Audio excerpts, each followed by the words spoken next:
हरे कृष्ण। जय श्री हरि विष्णु। नमस्कार दोस्तों, आज हम सुनेंगे कामिका एकादशी की पावन व्रत कथा।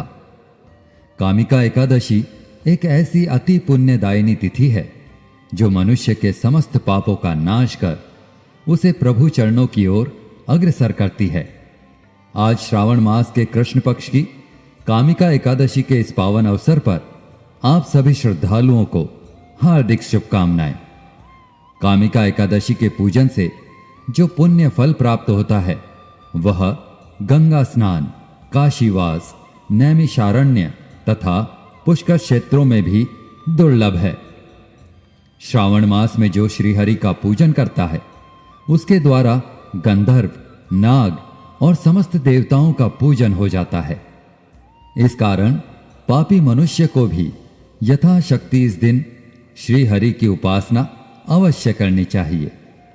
अब हम जीव को श्री हरि के शरण में ले जाकर उसे जन्म जन्मांतर के बंधनों से मुक्त करने वाली ग्यारस माता का ध्यान करते हुए श्रवण करते हैं कामिका एकादशी की पौराणिक कथा का।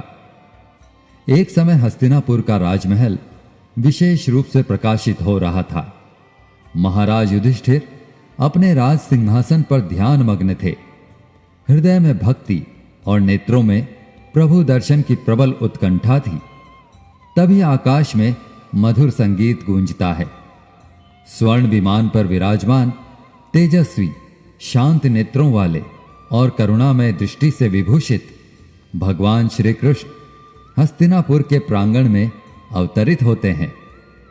युधिष्ठिर महाराज श्रद्धा से हाथ जोड़कर प्रभु को नमन करते हैं।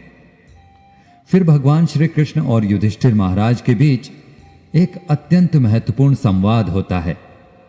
युधिष्ठिर महाराज भगवान श्री कृष्ण से पूछते हैं, हे पुरुषोत्तम, आपकी दया से मैंने देवशयनी एकादशी का महत्व जाना। अब कृपया आप मुझे श्रावण मास के कृष्ण पक्ष में आने वाली एकादशी के विषय में बताएं। युधिष्ठिर महाराज का प्रश्न सुनकर भगवान श्री कृष्ण मुस्कुराए और उत्तर दिया, हे राजन, आज मैं तुम्हें कामिका एकादशी की पुण्य कथा सुनाता हूं जिसे देवगण भी वंदन करते हैं। यह ऐसी एकादशी है जो मन, वचन और कर्म को पवित्र करके जीव को प्रभु के समीप ले जाती है। हे राजन, एक समय जीवों के कल्याण के लिए नारद मुनि ने यह प्रश्न अपने पिता ब्रह्मा जी से किया था। ब्रह्मा जी ने उन्हें जो वर्णन किया वह मैं आपको कहता हूं, ध्यानपूर्वक सुनिए। नारद मुनि बोले, हे पितामह, क्या आप मुझे श्रावण मास के कृष्ण पक्ष में आने वाली एकादशी के विषय में बता सकते हैं? ब्रह्मा जी मुस्कुराए और बोले, हाँ वत्स, श्रावण मास के कृष्ण पक्ष में आने वाली एकादशी कामिका एकादशी है। इसकी महिमा इतनी दिव्य है कि इसके श्रवण मात्र से अश्वमेध यज्ञों का फल प्राप्त होता है। इस दिन जो व्यक्ति तुलसी के दल से भगवान श्री हरि की पूजा करता है उसे स्वर्ण और चांदी दान करने के समान फल प्राप्त होता है। कामिका एकादशी के दिन तुलसी पूजन का विशेष महत्व है। इस दिन भगवान केशव को नव अंकुरित तुलसी मंजरी अर्पित करनी चाहिए। जो व्यक्ति ऐसा करता है वह अपने पूर्व और वर्तमान के सभी पापों से मुक्त हो जाता है। अब मैं तुम्हें कामिका एकादशी की एक पौराणिक कथा सुनाता हूं, ध्यानपूर्वक सुनो। एक समय धर्मध्वज राजा की पुत्री के रूप में तुलसी जी अवतरित हुई। उस समय भगवान नारायण की तपस्या हेतु वे अनेकों तीर्थ स्थानों पर भ्रमण कर रही थीं। तब गंगा जी के तट पर उन्होंने भगवान श्री कृष्ण के ध्यान में मग्न गणेश जी को देखा।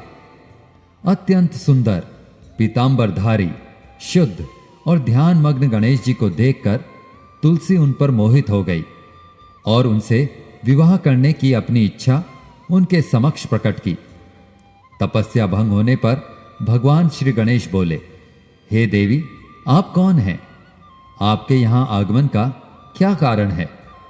क्या आप नहीं जानती कि तपस्वी का ध्यान भंग करना पापजनक होता है? तब तुलसी जी ने कहा, मैं राजा धर्मध्वज की कन्या हूं और योग्य पति प्राप्त करने हेतु यहां तपस्या करने आई हूं।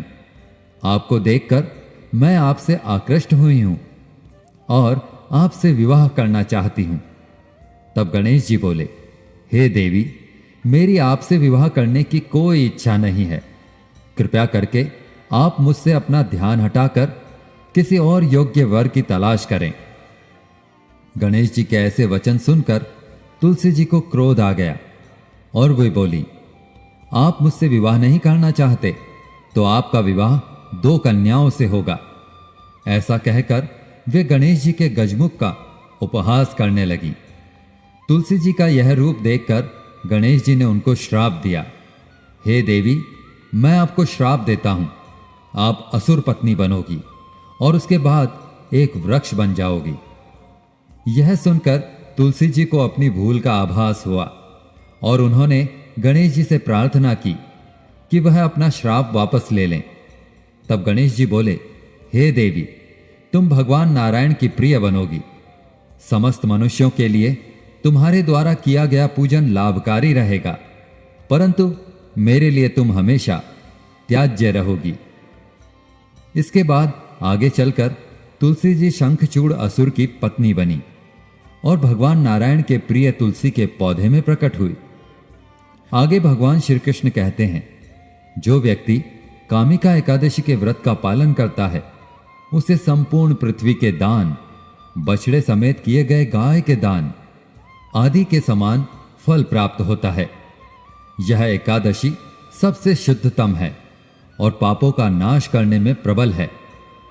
हे धर्मराज, अब एक ऐसी दिव्य एवं प्रेरणादायक कथा का श्रवण कीजिए जिसका वर्णन शास्त्रों में संतों द्वारा अत्यंत श्रद्धा के साथ किया गया है। प्राचीन काल में एक गांव में एक बलशाली क्षत्रिय निवास करता था। उसे अपने बाहुबल पर घोर अभिमान था। यद्यपि वह धार्मिक प्रवृत्ति का था और प्रतिदिन भगवान विष्णु की आराधना करता था। एक दिन किसी कार्यवश यात्रा करते समय उसकी भेंट एक ब्राह्मण से हुई। दोनों में किसी बात को लेकर विवाद हो गया। आवेश में आकर क्षत्रिय ने ब्राह्मण पर प्रहार किया, जिससे ब्राह्मण का देहांत हो गया। यह देखकर क्षत्रिय को घोर पश्चाताप हुआ। उसे अपनी भूल का आभास हुआ कि क्रोधवश उसने एक निर्दोष ब्राह्मण की हत्या कर दी। यह समाचार गांव में आग की तरह फैल गया। उसने ग्रामवासियों से करबद्ध क्षमा याचना की, साथ ही यह वचन भी दिया कि वह उस ब्राह्मण का अंतिम संस्कार विधि विधान पूर्वक करेगा। किंतु ब्रह्म हत्या जैसा महापाप उसके ऊपर लग चुका था। जब वह अंतिम संस्कार के लिए ब्राह्मणों से सहायता लेने पहुंचा तो उन्होंने इस दोष के कारण अंतिम क्रिया में सम्मिलित होने से इनकार कर दिया। तब वह क्षत्रिय अत्यंत विनम्रता पूर्वक ब्राह्मणों के चरणों में गिर पड़ा और करुण स्वर में बोला, हे पूज्यजन, कृपया करके मुझे बताइए कि ब्रह्म हत्या के पाप से उन्मुक्त होने का कौन सा प्रायश्चित करूं। ब्राह्मणों ने कहा, हे राजन, जब तक तुम ब्रह्म हत्या के दोष से शुद्ध नहीं हो जाते, हम तुम्हारे घर अन्न जल ग्रहण नहीं करेंगे।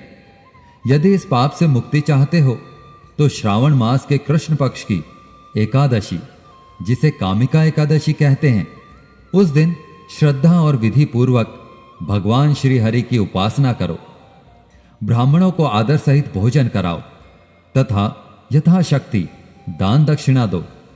ऐसा करने से तुम्हें ब्रह्म हत्या दोष से मुक्ति प्राप्त होगी। इस निर्देशानुसार क्षत्रिय ने पहले विधि पूर्वक उस ब्राह्मण का अंतिम संस्कार किया। फिर कामिका एकादशी के शुभ दिवस पर भक्ति पूर्वक श्री विष्णु की पूजा अर्चना की, ब्राह्मणों को भोजन कराया और उन्हें दान दक्षिणा प्रदान की। उसी रात क्षत्रिय को स्वप्न में भगवान विष्णु ने दर्शन दिए और कहा, हे भक्त, मैं तुम्हारी सच्ची भावना से अति प्रसन्न हूं। तुमने आज श्रद्धा और विधि पूर्वक मेरी आराधना की है। इस व्रत के पुण्य प्रभाव से तुम ब्रह्म हत्या जैसे घोर पाप से मुक्त हो चुके हो।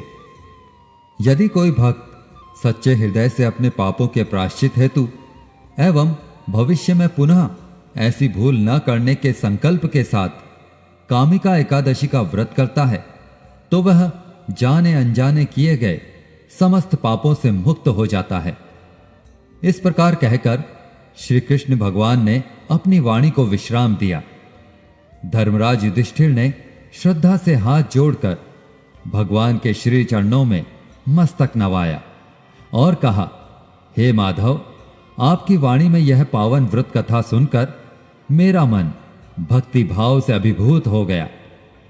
जो पुण्य तीर्थ यात्राओं और यज्ञों से भी दुर्लभ है, वह आज मुझे सहज ही प्राप्त हो गया।